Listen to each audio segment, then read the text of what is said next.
motherfucking Christmas movie that ain't no Christmas movie at all. No. That's what we're talking about. You and me. And Tango, because he's somewhere around here. This thing I'm going to talk about is a movie that I bought in December. Watched the first time in December. Inadvertently, it's become a Christmas movie. Because December! Duh! And if December comes and goes without me watching it, then it didn't come and go at all. And then we gotta do the whole fucking thing all over again. No! Holy crap, that would be bad! So, it's a pretty good thing that I just default to watching it. It is this, which it does not. It does not. And now, I'm not a review channel, we know that. But shut the fuck up because I'm gonna talk about this motherfucking thing, okay? This thing stars Iggy Pop, Alice Cooper, Henry Rollins, Dave Foley, Malcolm McDowell, Moby, the lead singer of the Burning Brides, and other people whose names I can't be bothered to remember. I could read them off here, but no. Anyway, this fucking thing is about a band that's officially at the point where they're at the crossroads of you either hang up your hats because you've done fucking nothing and gone nowhere with it, or you try to persevere, but really, it's not going anywhere. Boom!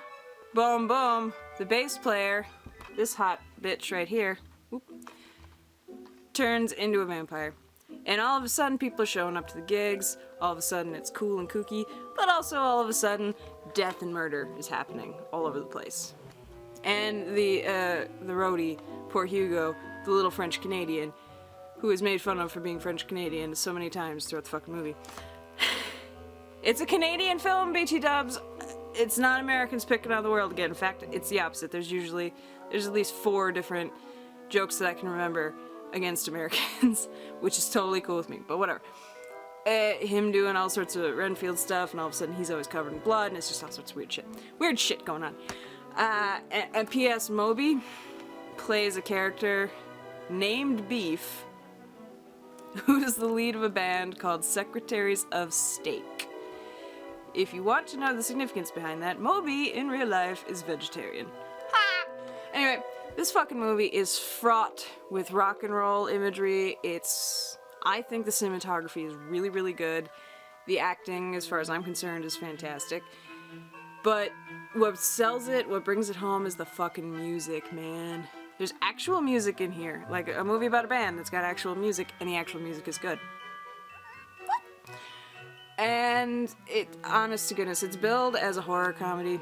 I put it as just a comedy that's got some blood in it. I think it's awesome. But, yeah, I lost my train of thought.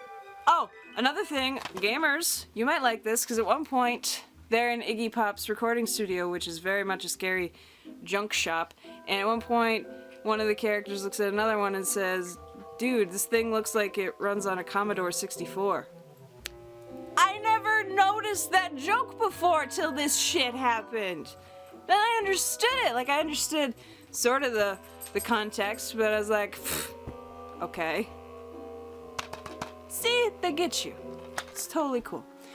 But yeah, so if you dig good music, and if you dig rock and roll awesomeness, and if you dig hilarious vampires, and if you dig jokes on French Canadians, and if you dig Malcolm McDowell, watch! I mean, how could you not? Anything with Malcolm McDowell is instantly that much better. And he's the only one who doesn't get a song. It's so sad. Anyway, the reason I brought this up is because I bought this in December, watched it in December, whatever. It legitimately, I have no idea why. If I don't watch it in December, it just doesn't feel right. Doesn't click. I don't understand it. But there's also a stupid, awkward story that goes along with this, which you might like. Because, of course, it's a me being awkward and retarded thing. So I recently just got a new text machine, also known as a phone, and I sent the ubiquitous text of, "Hey mofos, this is my new number," which was actually wrong, so I had to go back and go, "Hey mofos, this is actually my new number, whoopsie daisy." And then a little bit later on, one of the people that I had texted was somebody who needs to see this mofo. And so we were on the phone calling this time. And I was like, hey, motherfucker, because we were talking about Iggy Pop, I think. You still didn't watch this. And I'm mad at you because you didn't. And he was all, okay, fine. Do you want me to watch it, by myself, or do you want me to wait and see it with you? And I was like, bitch, I brought it to you. We could have watched it. We didn't. The problem here being that when he's go watch a movie, he's all in on the movie. Subsequently, if he wants to visit, or if the place is on fire or something, conundrum. And this is still a conundrum, so why is this gonna change? So we kind of left it on a, meh, I don't really know, do what you want. No, we'll do what you want. No, fine, cliffhanger.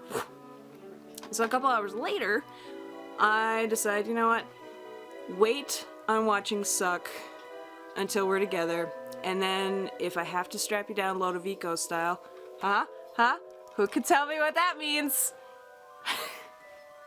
If I gotta strap you down, so be it. That is almost word for word what I sent him, and everybody else in my contacts list. Because I am not swift enough to understand these things, I accidentally just sent it to everyone. Which wouldn't be so bad if A, my contacts list didn't consist of mostly my clients, coworkers, business type people who don't know me well enough to, suspect these things. They see a very filtered me.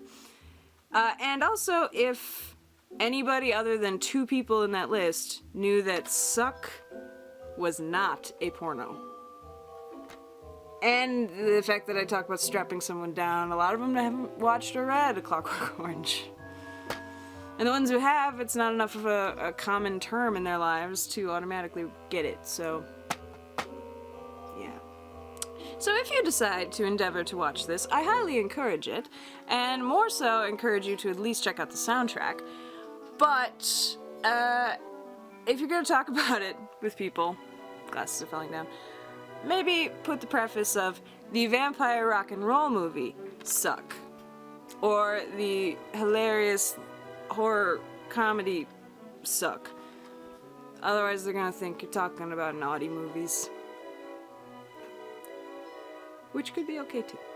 I don't know who you're talking to. I just don't know. But yeah, that's it.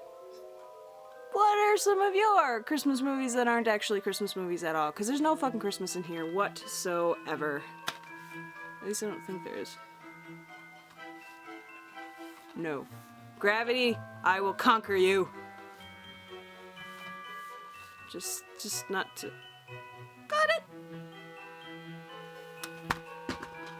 That would have been fine if I hadn't tried to show off.